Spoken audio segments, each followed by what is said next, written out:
Donc pour trouver l'outil plume, vous pouvez aller dans la barre d'outils. Le logo est vraiment très, très remarquable. Il s'agit d'une plume, ou bien vous pouvez appuyer sur P, comme peine en anglais, ou bien comme plume. Ça tombe vraiment très bien. Donc P pour cliquer donc, sur votre outil plume, et vous voyez, vous avez bien votre petite icône qui est affichée. Donc cet outil marche un petit peu comme un lasso polygonal si on fait des simples clics, qui veut dire on va vraiment placer des points d'ancrage. Entre chaque point, il y aura un segment qui sera dessiné entre ces deux points. Le principe de cet outil est de pouvoir vraiment créer des courbes et des formes très très fluides et mélanger des lignes droites avec des courbes un petit peu plus sinusoïdales, ou vraiment très, qui pourra vraiment épouser la forme et les contours de n'importe quel objet. Donc pour ça, il n'y a rien de plus simple. Un simple clic, vous créez une ligne droite, et dès que vous cliquez et laissez enfoncer le clic, en fait, vous pouvez tirer ce qu'on appelle des tangentes. La courbe est soumise en fait à ces tangentes, la courbe que vous allez générer. Par exemple, ici, cette courbe va influer sur le prochain point que je vais faire. Par exemple, si je fais un simple clic, il n'y aura pas une ligne droite directe, mais une légère courbe qui va descendre justement parce qu'elle est influencée par cette tangente-là. Vous voyez là, ici, la courbe a été influencée. Cette tangente, bien sûr, elle peut être un petit peu modifiée à tout moment. Par exemple, je peux la ramener vers le point d'ancrage. Donc là, on va observer que la courbe va commencer un petit peu à diminuer et être vraiment presque droite. Sinon, on va pouvoir tout simplement la supprimer. Pour ça, on utilise la technique qu'on appelle le alt-click. C'est dès qu'on trace une courbe, en fait, si j'ai pas envie que la prochaine courbe soit influencée par cette tangente, j'ai juste appuyé sur la touche Alt, à venir sur mon point d'ancrage. Vous voyez une petite flèche qui apparaît à droite de ma plume. J'ai juste à cliquer et voilà, on a supprimé la seconde tangente. Ce qui veut dire que là, je peux cliquer, un simple clic me fera une ligne droite. Et si je laisse appuyer sur clic, on va pouvoir générer notre deuxième tangente dans la direction dont on a envie. Voilà, cet outil est vraiment très très efficace car je vous rappelle que en infographie et sur les ordinateurs, une image est vraiment composée de pixels. Et on a très rapidement ces sortes de petits escaliers qui apparaissent. Mais le fait de pouvoir générer des courbes, en fait, qui ne vont pas décrire vraiment des pixels, parce que ça sera très exactement des tracés, ben, va un petit peu enlever ce côté d'escalier, voilà, qu'on peut trouver dans cette image, dans ces images, donc, sur un support informatique.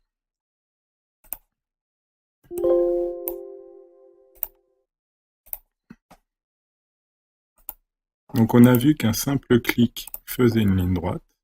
En laissant appuyer sur la touche de la souris, donc sur le clic gauche, on peut étirer une tangente.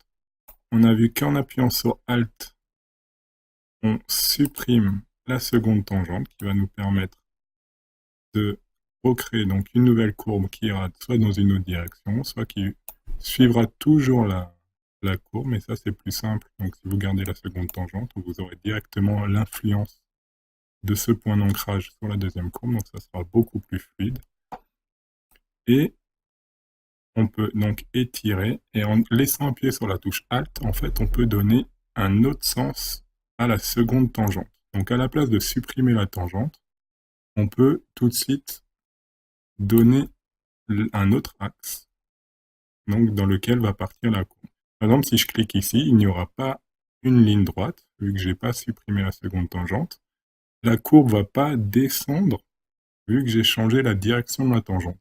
Donc si je clique, la deuxième courbe ici va remonter, un petit peu comme si c'était la symétrie de celle-là, vu que l'axe de la tangente est à peu près le même. Donc la courbe va remonter ici, pour atterrir à mon prochain point d'ancrage. Voilà, vous voyez. la courbe a bien fait le tracé influencé par la tangente.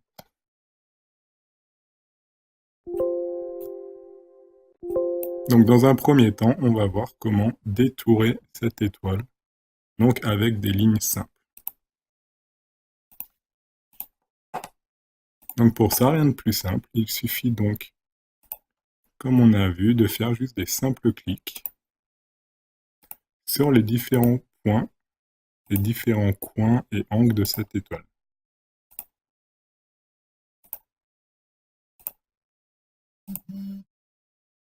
Voilà, et ici, mon tracé est bouclé.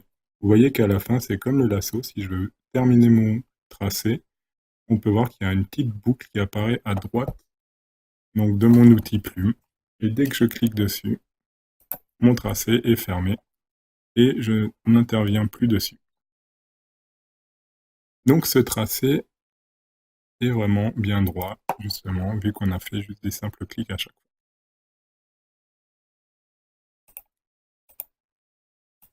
On va effectuer un autre tracé, juste avec une combinaison de touches. Vous voyez ici, il y a aussi que des lignes droites, mais elles ont un certain angle. Par exemple, là, on a une ligne droite vraiment verticale. À la place d'essayer de trouver le coin parfaitement droit et l'angle pour que ma courbe, pour que mon segment soit bien collé à la maison, ce que je vais pouvoir faire, comme le lasso magnétique, je vais pouvoir combiner mon outil avec la touche Shift. Là, je vous montre avec le lasso magnétique, avec la touche Shift pour trouver un angle, donc de 90 degrés, de 45 degrés, de 0, de moins 45, de moins 90, etc. Voilà des angles de 45 qui sont à chaque fois respectés quand je maintiens la touche Shift enfoncée. Donc c'est le même procédé avec la plume. Par exemple, je mets mon premier point d'ancrage. Ici, j'ai envie de tracer la verticale. J'ai juste à appuyer sur Shift, choisir un petit peu la hauteur où je veux le point, et juste à cliquer. Vous voyez là, j'ai même cliqué à côté de mon angle, de l'angle de la maison, parce que de toute façon, le segment va monter de façon parfaitement verticale vu que j'ai la touche Shift enfoncée. Pareil ici, on a un angle à 45 degrés, donc comme on a vu, on peut faire des angles de 90, 45, 0, à chaque fois avec un intervalle de 45 degrés. Donc j'ai juste à mettre ma plume aussi à peu près à la hauteur de mon coin. Et tout de suite, on a notre point d'ancrage qui se place exactement au bon endroit et la plume qui décrit le segment, donc qui suit la courbe de la maison. Là, pareil, je laisse la touche Shift enfoncée, je choisis plus ou moins la hauteur de mon point d'ancrage. Ici, pareil pour la base, comme c'est un élément vertical, je peux me mettre à la bonne hauteur. Et là, pour l'horizontale, c'est pareil, j'ai juste à revenir au point de départ. J'ai même pas appuyé sur la touche Shift vu que mes deux points sont à la même hauteur. J'ai juste à fermer ma boucle et là, le trait se fermera tout seul.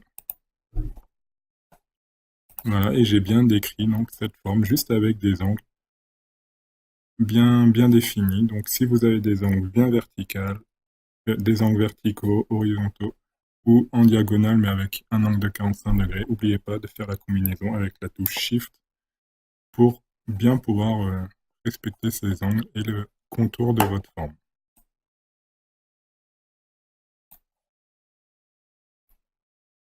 Une fois qu'on a effectué ce tracé, en fait, on peut à tout moment le récupérer donc dans une fenêtre qui est dédiée. Donc cette fenêtre se trouve ici, la fenêtre tracée. Vous voyez ici, on a un tracé de travail donc qui reprend la forme de la maison. Ce tracé, à tout moment, je peux appliquer des opérations dessus. Ce que je peux faire, c'est tout simplement ici le transformer en sélection. Ici, faire le contour de tracé avec la forme, ça veut dire avec la forme, c'est le pinceau. Donc par exemple, avec mon pinceau d'un diamètre de 10 et une couleur qu'on va sélectionner,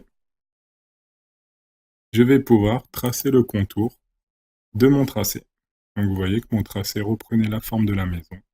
Et là, ici, le contour a été tracé avec l'aide de mon pinceau. Et ici, tout simplement, on va pouvoir remplir le fond de notre tracé, donc faire vraiment remplir l'intérieur de notre tracé. Et bien sûr, comme je vous disais, récupérer cette sélection. Récupérer le tracé comme si on avait dessiné une sélection, sauf avec l'outil. Donc bien sûr, pour pouvoir faire les opérations dont on a déjà vu, donc soit retirer la maison, soit la copier, la coller, la rapetisser, faire un petit peu tout ce qu'on connaît déjà par rapport à Photoshop. Donc voilà, chaque tracé peut être enregistré, est enregistré par défaut, mais peut être enregistré si on clique sur le prochain bouton, créer un nouveau tracé. Donc ici, on a le tracé de notre maison. On peut enregistrer chaque tracé automatiquement, vu que c'est des actions qui prennent parfois un certain temps. Photoshop nous le sauvegarde automatiquement dans cette fenêtre tracé. Donc là, je vais effectuer le tracé de l'étoile. Revenir au point de départ et vous voyez qu'ici, j'ai mon tracé de mon étoile, j'ai mon tracé de la maison et à tout moment, je peux récupérer n'importe lequel des deux.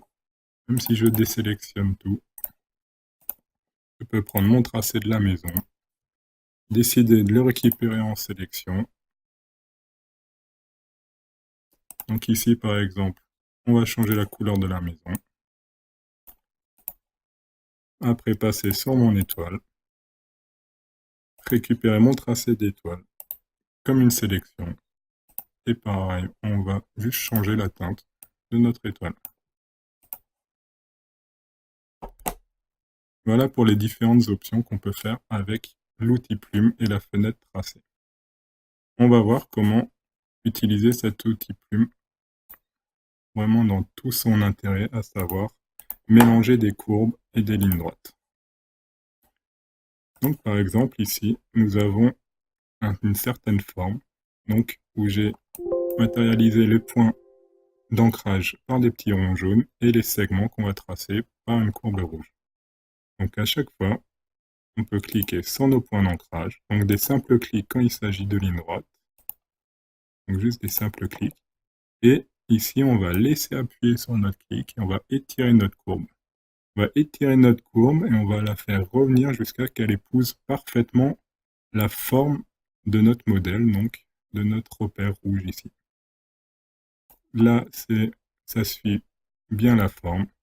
Je vais pouvoir aller sur mon autre point d'ancrage et pareil ici, étirer ma courbe et faire en sorte qu'elle épouse parfaitement donc notre repère, donc notre courbe initiale rouge qui nous servait pour cet exercice. À tout moment, un point, on peut le convertir en une ligne droite, en un point qui va générer des lignes droites, ou en un point qui va générer des tangentes, donc générer des courbes. Par exemple, on a plusieurs outils donc dans la famille des plumes. Quand je laisse appuyer, bien entendu, comme toujours, sur les petites icônes où il y a une petite flèche noire vers le bas, on laisse appuyer, on a l'outil plume, on a l'outil plume libre. Ceci marche comme le lasso simple. En fait, on va pouvoir décrire un tracé comme on le veut. Voilà, à main levée. On a un outil ajout de points. Donc là, comme son nom l'indique, je vais pouvoir rajouter un point sur ma courbe. Un point qui, bien sûr, a ses nouveaux points d'ancrage. Chaque point d'ancrage va de nouveau avoir des tangentes, donc va pouvoir influencer sur la courbe.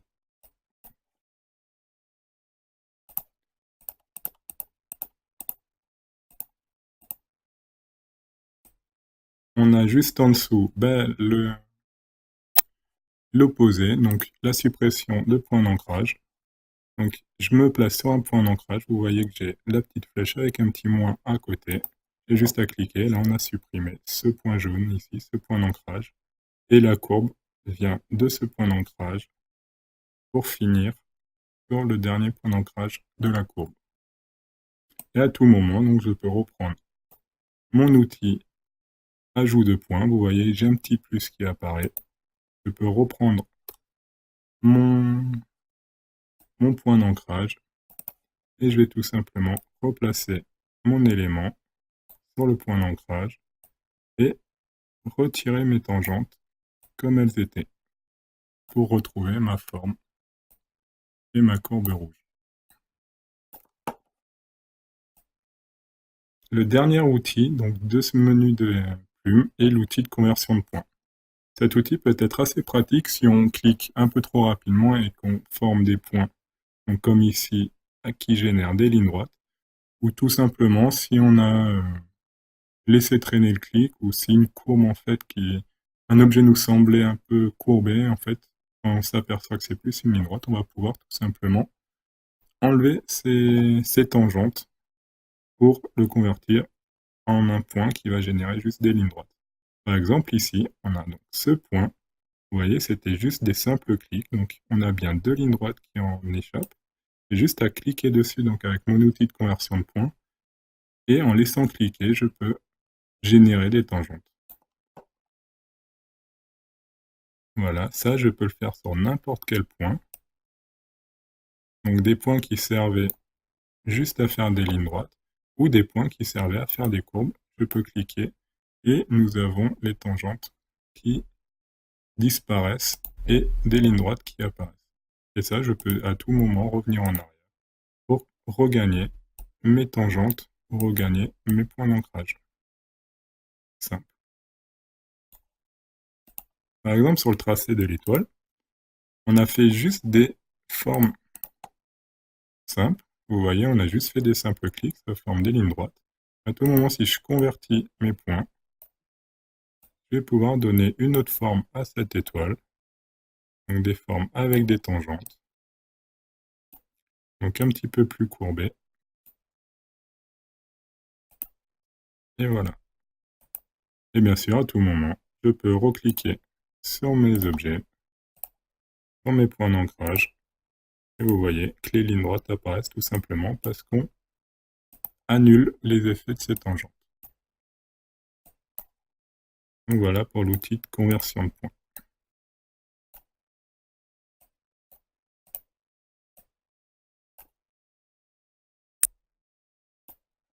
Voilà, là, toujours, on a étiré des tangentes.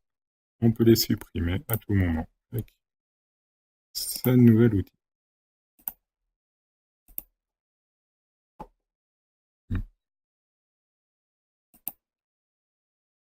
Donc, on va essayer de détourer tout simplement cette image, donc ce nuage, pour le copier et le coller dans une autre image.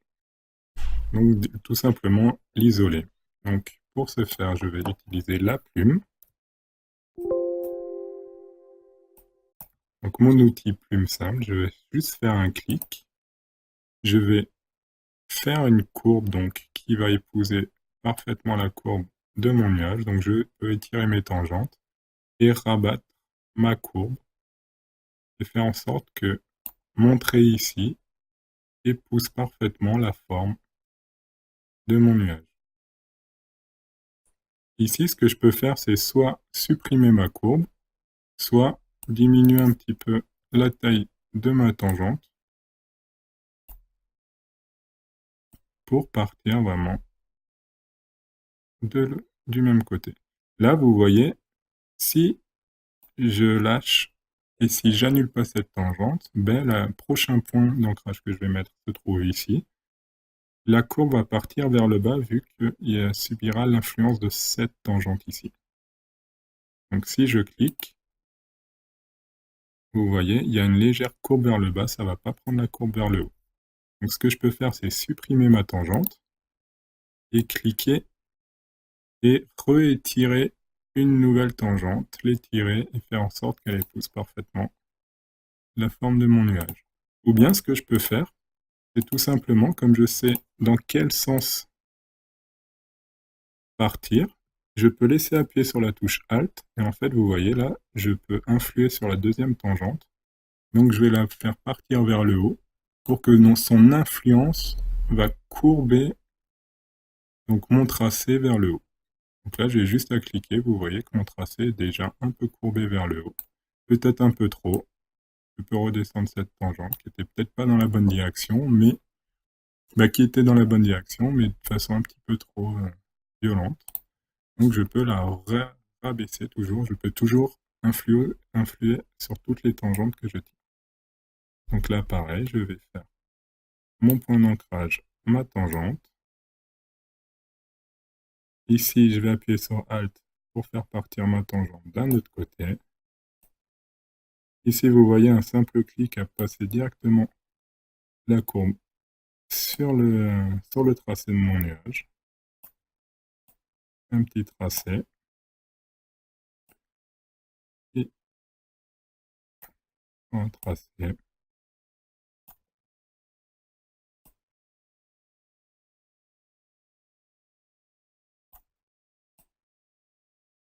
On étire, on va faire partir la tangente de l'autre côté. On va réatterrir à notre point d'ancrage. Notre premier point d'ancrage, donc la boucle, est bouclée. Je peux créer une sélection à partir de mon tracé et j'ai bien mon nuage qui est isolé.